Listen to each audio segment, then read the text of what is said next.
In 1942, American women stopped buying silk stockings, not because they didn't want them, but because there were none left to buy. The U.S. government had redirected all silk and nylon production to the war effort. Parachutes, powder bags, rope and surgical thread. Fashion became rationed. Stockings disappeared from store shelves overnight. And women across the country faced a strange, silent question. What does it mean to feel beautiful when the thing that made you feel that way is gone? This is not just a story about fabric.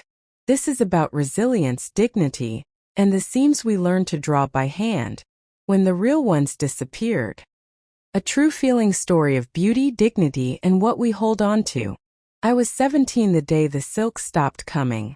It wasn't all at once. No sirens, no headlines, no tearful announcements. Just a quiet morning in April 1942, when I unlocked the door to Adler's department store, turned on the front window lights, and saw a small handwritten sign taped beside the hosiery counter. Temporarily out of stock silk and nylon hosiery. It was written in Mrs. Adler's neat script. No exclamation points. No promises. Just facts. I didn't think much of it at first. Just another wartime inconvenience. Like when coffee tins got smaller, or sugar came in paper sacks with a red R for rationed. But by noon that day, 14 women had already come in looking for stockings, and left empty-handed. And by the end of the week, we weren't just out of silk and nylon, we were out of patience. I'd been working the hosiery counter since the previous fall. I wasn't hired for my sales skills. Mrs. Adler liked that I kept my blouse tucked in, said, "Yes, ma'am," and knew how to fold display tissue without wrinkling it.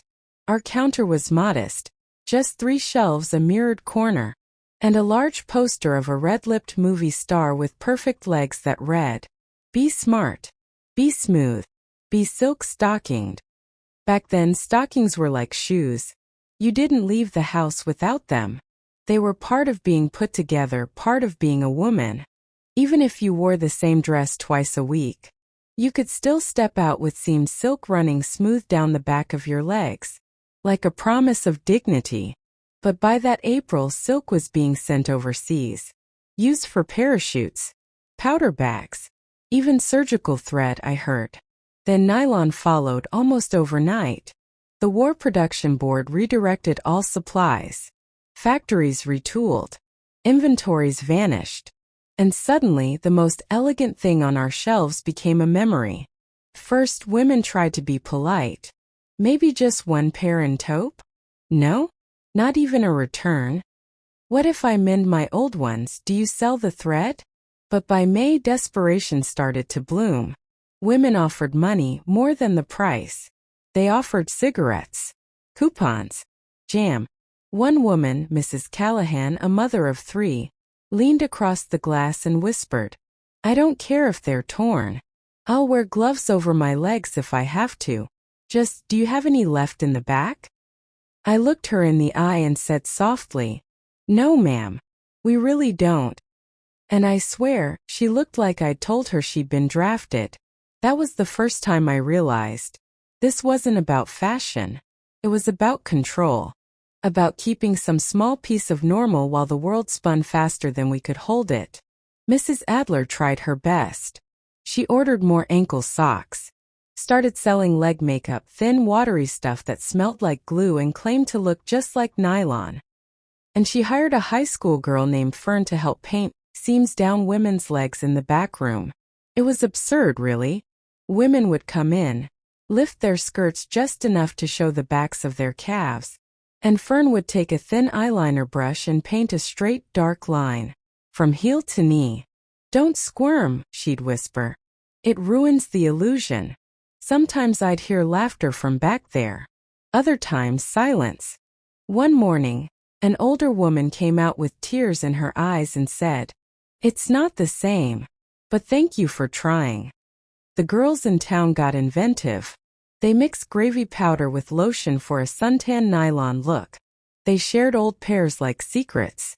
They repaired holes with hair pulled from a horsehair brush. One girl wore men's dress socks with garters and dared anyone to laugh. But underneath the smiles and jokes I could feel the ache. It was like a thread had been pulled, quietly but firmly, from the hem of what made us feel like ourselves. And now we had to walk through the world, trying to keep our seams straight, without any silk left to guide them. That summer we rearranged the counter, took down the poster, moved the leg mannequins to storage, started selling handkerchiefs and elastic belts where the stockings used to be. But women still came. Some hopeful, some angry, some embarrassed. One day I asked Mrs. Adler what we should say to them. She looked up from the ledger, pressed her lips together and replied, "Tell them we're out of stockings. But we're not out of strength." I repeated those words to myself each morning as I unlocked the door. Each time I said, "Good morning, how can I help you?" Each time I watched someone leave with nothing but a faint seam drawn behind the knee, and a pocket full of ration stamps. Because we were learning day by day. Sometimes dignity doesn't come in a box. Sometimes it's drawn one careful line at a time. A true feeling story about womanhood, wartime, and walking forward anyway. By the end of the summer, the lines had started. Not the kind on legs. The kind around corners. The kind of lines that formed before the sun rose, before the shop opened, before the trucks even had a chance to deliver anything. Rumor had it that Adler's might be getting a shipment. Not food. Not medicine. Stockings. It wasn't even a confirmed delivery, just a whisper. Started by someone who claimed she'd seen a Navy man unloading boxes in town that looked narrow and silky. That was enough. By the time I arrived to open the store, there were already 17 women standing along the sidewalk, some in Sunday dresses, some in work aprons, all pretending not to be watching the door. I unlocked it slowly, careful not to catch eyes. Mrs. Adler met me inside, holding a single box the size of a typewriter. "Nylons," she said. 12 pairs. No more. 12. We could have had 5 times that and still started a war. We agreed not to advertise. No signs. No announcements. Just one-on-one. But the word was already out. By mid-morning, the store felt like a pot boiling over. Customers stood 2-3 deep at the counter, talking in clipped voices, holding ration books like tickets to a sold-out show. Women I'd never seen in town before. Women who hadn't stepped into Adler's in years. One had driven in from 3 towns away. They were polite at first, but I could feel the tension under their smiles. Like if someone skipped the line, or if we gave a pair to the wrong person, something in the room might break. Mrs. Adler took the first 5 customers. I handled the next 3. We moved quietly, quickly, asking sizes, recording names, checking ration stamps. We weren't allowed to sell more than 1 pair per person. That didn't stop people from asking. "I'll pay double. I'll pay in eggs. My daughter's getting married. Doesn't that count for something?" One woman burst into tears when I told her we were down to the last pair. She didn't raise her voice. She didn't plead. She just stood there trembling and said, "I've worn holes through the ones I got married in." I didn't know what to say. Mrs. Adler stepped in and offered her a chair, then quietly slipped the final box beneath the counter. "We'll hold these for a bride," she whispered. "Just for 1 day longer." After the last customer left, the silence in the store felt heavier than usual. I looked down at my hands. They were shaking. "You did well," Mrs. Adler said softly. "It's just stockings, but it's never just stockings." That evening I sat by the window in our kitchen, watching the sun dip behind the grain silos. Mama was mending a collar, her sewing basket open beside her. She hadn't worn silk stockings since the fall. She said she didn't miss them. But I noticed the way she lingered near the paper when it mentioned the war effort. The way her thumb traced the edge of old photographs. The way she never threw away the empty nylon box at the back of her dresser. The next week we started seeing new things in town. Girls walking barefoot through grass to toughen their soles. Homemade garters made from elastic and twine. One girl even dyed her legs with walnut ink. Came into the store smelling like pie and defiance. Mrs. Adler let us hang up a new poster. Not a Hollywood starlet this time. Just a simple line drawing. Beauty is how you carry what you lack. It didn't sell anything. But women stood and stared at it longer than they did at the cash register. We started keeping a mirror near the counter. Some women used it to check their lipstick. Others turned around, lifting their skirts just enough to ask, "Does my seam look straight?" Sometimes it wasn't. The eyeliner ran. The brush trembled. But I always said, "Perfect." Like it was sewn. Because the truth was, none of us had straight seams anymore. Not in our stockings.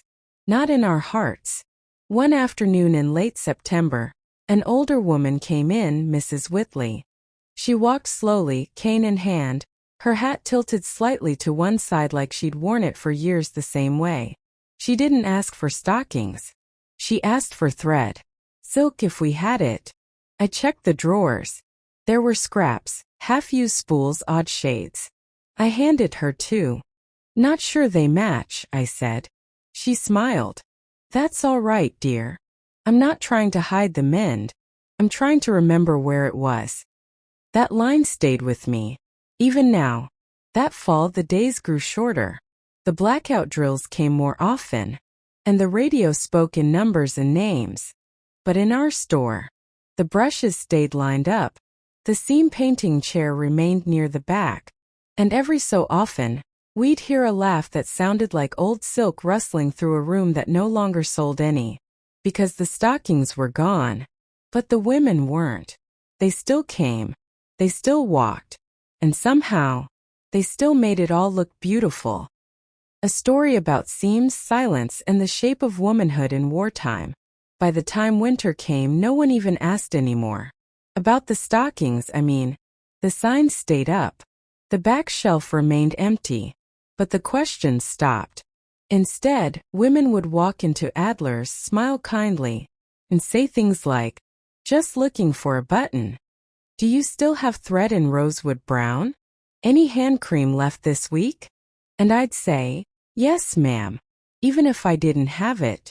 Because what they really came for wasn't on the shelf anymore. It never had been.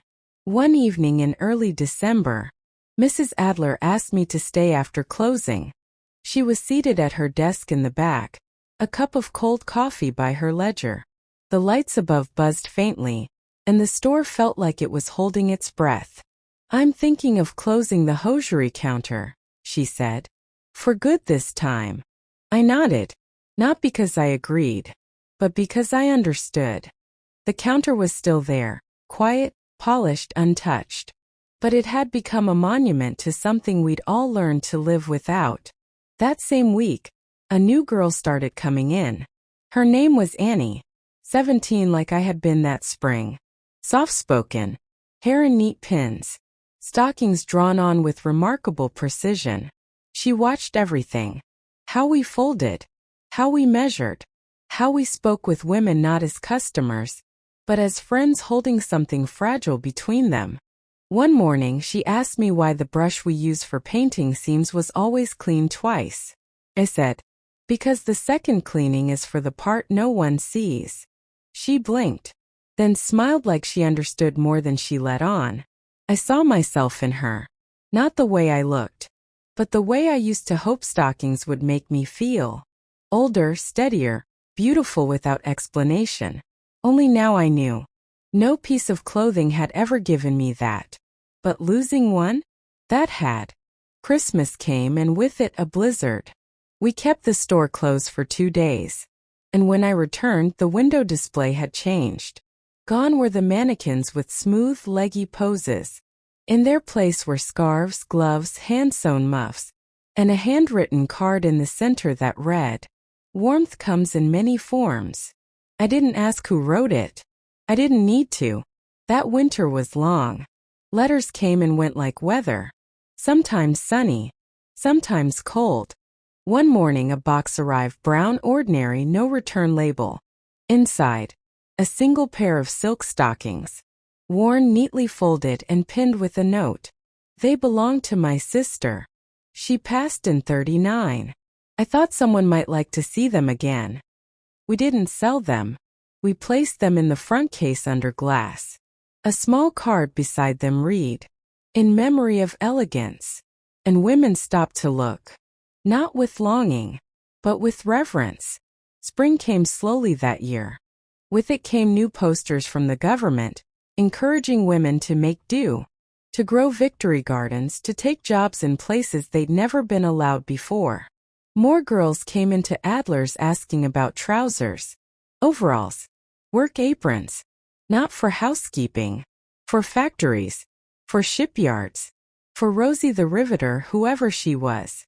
The hosiery counter? It stayed closed. But our hands? They stayed busy. One day, as I wiped down the counter one last time, Annie stood beside me. "Do you miss it?" she asked. I paused. The silk? The shine? The ritual of smoothing the fabric up a calf and clipping it just so? Yes. And no. I miss who we were when we believed beauty only came from fabric, I said. But I like who we've become since we learned otherwise. Years passed. I moved on. Married. Had daughters of my own. And one afternoon, long after Adler's had turned into a tax office, my youngest found a thin cardboard box in the attic. Inside, one last pair of nylons, yellowed with time, torn at the toe, still folded, still soft. "What are these?" she asked. I smiled. Hope in a threadbare disguise. I told her about the war, about the seams, about the painted lines and the women who stood tall even when their stockings fell apart.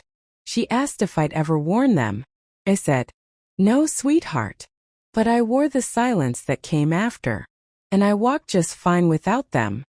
Thread because beauty fades, but grace finds a way to stand, even with bare legs and scuffed shoes. Sarah Ellen Mackay, 1942 to 1943. If this story stirred a memory, or reminded you of someone you once knew, consider subscribing to Back When Stories. We share quiet tales like this every week. Stories that feel like they came from a front porch, or the back of a dusty photo drawer. And if you like this one, leave a like, share it with someone who remembers, and tell us your family's story in the comments. Maybe your memory will become the next one we tell.